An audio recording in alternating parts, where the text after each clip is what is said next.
It's the Happy Families Podcast. It's the podcast for the time-poor parent who just wants answers now. It's the Happy Families Podcast Summer Series with Dr. Justin Coulson and Kylie, my wife, mum to our 6 kids. Kylie, another short podcast today focusing on back to basics. That's what we're trying to do all this week, just focus on the basic stuff. And today's question is, when have things been their best? See, a lot of people will say, I want my family to be happier, I want to do this right, I want to get that right.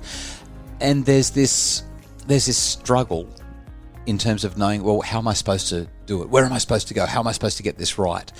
Today's conversation really is, if you want to get it right, think about when you've got it right before. What's been happening? When has it been best? And then what can you do to recreate that? So can I ask you, when have things been best for you? The first 9 months of last year, I think hands down was some of the best months of my life. Yeah, wow. And it came down to just being so intentional about how I chose to spend my time. But a few, I think, really important blocks that made those months so positive and enlivening for me was stretching. It's such a simple thing, but 10 minutes of stretching and just, it's a mindful activity, right?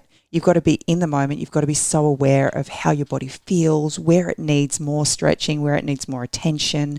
And you're focused on your breath. And so it's just that, drawing in that beautiful fresh air into your body and restoring all of the muscles after a night's sleep. So I hear you say stretching and I instantly go, oh, gee, I know I'm supposed to do that, but I'm an active person and I have too many things to do. I don't have time to stop and stretch. And that's how I've spent most of my life.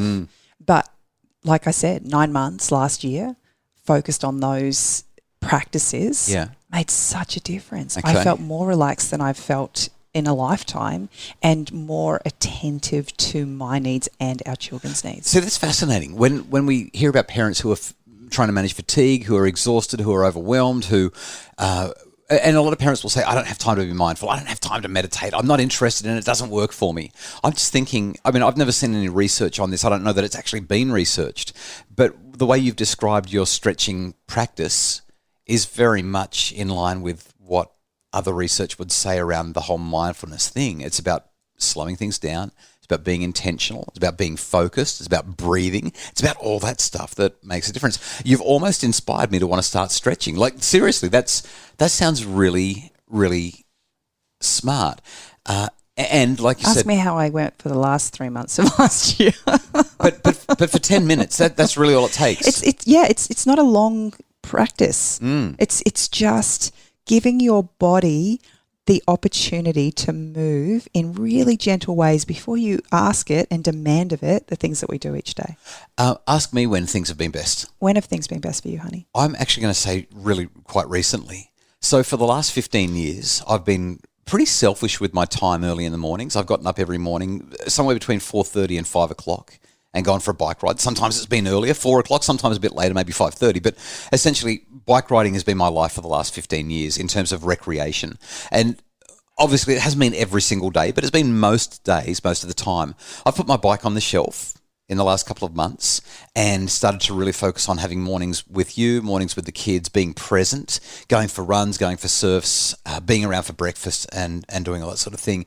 And it's really hard for me as the parenting expert who's supposed to have been giving everyone all this guidance on how to make their family happy. It's really hard for me to say this, but I think that I've missed out on a lot over the last 15 years because I've prioritised exercise, cycling, being with my buddies and my health. Now, this is a bit of a tricky one because we've still got to look after our health. And we're dealing with the balancing act right now, trying to work out how to make this all work. Yes. Because while you have spent so much time taking care of yourself physically for so many years, that has been such an imperative part of you being able to do the things that you've been able to accomplish. Yeah. Like I really think that it's contributed to my overall well-being and productivity and capability and capacity.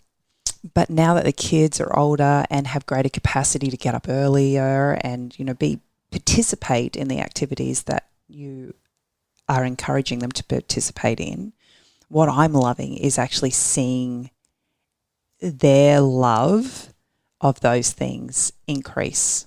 Yeah, it's been really awesome. Whether it's going for a bike ride or going for a run and seeing them run further than they've ever run, or watching one of the kids the other day, she caught waves on her own and stood up on her own and went across the wave on her own. I mean, and the stoke that was in her eyes. So this is kind of a bit of a wake up call for me. I've always said kids spell love TIME, and we've made sure that they've had lots of time. It's not like the kids have been tremendously deprived because I've been exercising, but just this reshuffle of priorities at the moment it feels really good. It feels really good. Well, when you look at any given day and recognise that there is so many moving parts in our lives with so many different schedules that we've got to work, those early hours in the morning are pretty much the only time where you can guarantee that we're all in the same space, whether we're awake or not.